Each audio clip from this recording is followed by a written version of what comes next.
Shalom, selamat pagi Bapak Ibu Saudara yang dikasihi Tuhan Yesus Kristus. Sebelum kita mendengar kebenaran firman Tuhan, mari kita berdoa.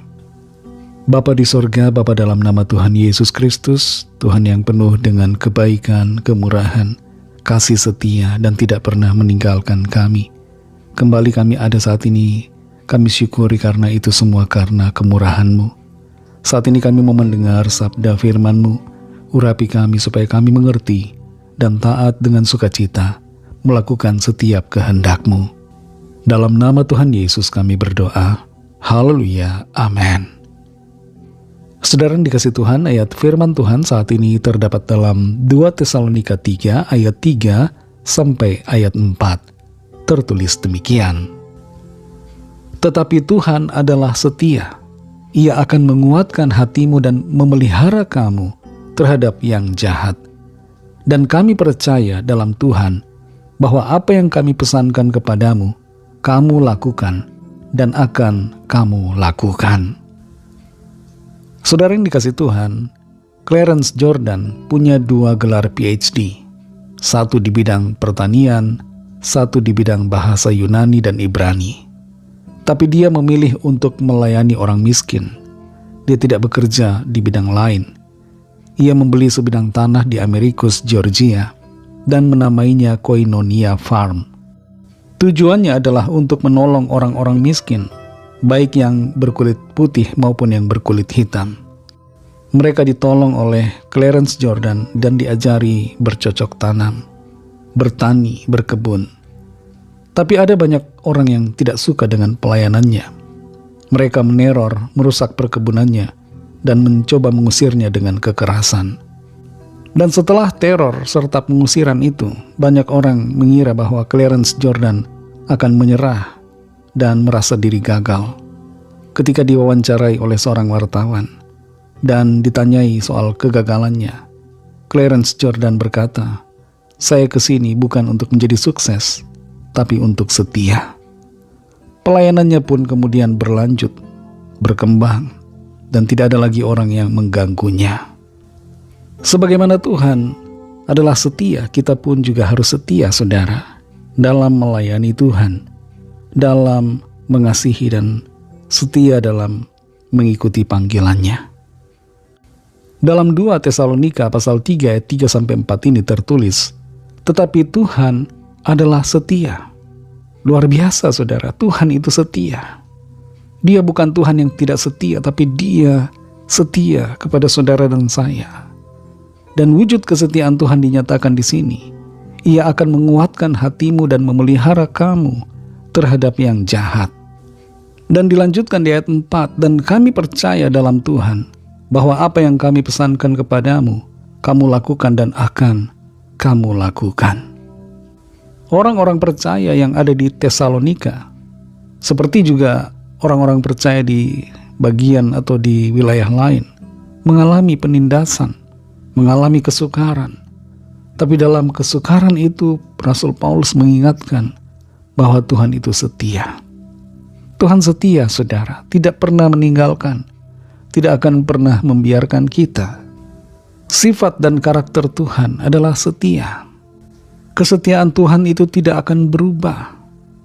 Dia setia dan selalu akan setia apapun situasi dan keadaannya. Waktu demi waktu berlalu, Tuhan akan selalu setia. Seringkali orang tidak setia seiring dengan berjalannya waktu. Ada suami yang merasa istrinya sudah banyak keriput dan mulai tidak setia. Istri melihat suaminya tidak punya uang, mulai tidak setia.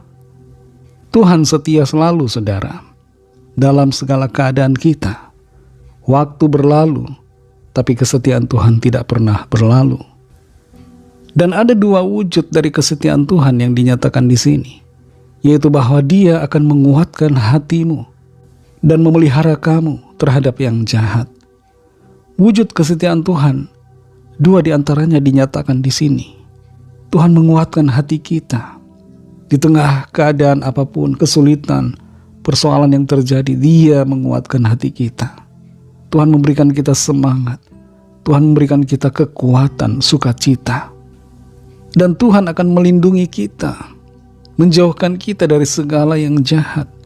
Dia memegang kita di dalam tangannya dan tidak ada satupun yang dapat merebut kita dari tangan Tuhan. Seiring dengan kesetiaan Tuhan, apa yang harus kita lakukan, saudara? Yang perlu kita kerjakan adalah melakukan firman Tuhan. Di ayat 4 dinyatakan, apa yang kami pesankan kepadamu, kami percaya, kamu lakukan dan akan kamu lakukan. Berbarengan dengan kesetiaan Tuhan, mari taat dan lakukan firman-Nya dalam hidup kita. Saudara yang dikasihi Tuhan, mungkin ada di antara saudara yang sedang kecewa saat ini, sedang punya masalah, persoalan. Tapi ingatlah sifat dan karakter Tuhan yang selalu setia kepada saudara, tidak pernah meninggalkan. Tuhan selalu mengasihi saudara dan saya. Kasih-Nya tidak berubah, kasih-Nya tetap sama. Dan Tuhan akan selalu menolong kita, memelihara dengan kasih-Nya. Mari kita berdoa. Terima kasih Tuhan Yesus, kami mengucap syukur karena kesetiaan-Mu tidak pernah berubah. Engkau setia kepada kami. Engkau mengasihi kami dan Engkau memelihara kami. Engkau yang memberikan kami kekuatan, memberikan kami semangat baru ketika kami lemah. Terima kasih Tuhan untuk kesetiaan-Mu bagi kami. Tolong kami dan ajar kami untuk juga setia kepadamu dengan cara melakukan apa yang menjadi kehendak-Mu bagi kami. Terima kasih untuk firman-Mu Tuhan. Berkati kami di sepanjang hari ini dalam tugas aktivitas kami. Pimpin kami, sertai kami, dan jadikan kami pemenang-pemenang di dalam segala perkara.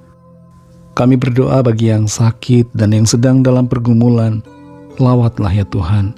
Nyatakan kuasa kesembuhan, pemulihan, pertolongan-Mu yang ajaib bagi setiap kami. Yang lemah, yang putus asa Tuhan kuatkan.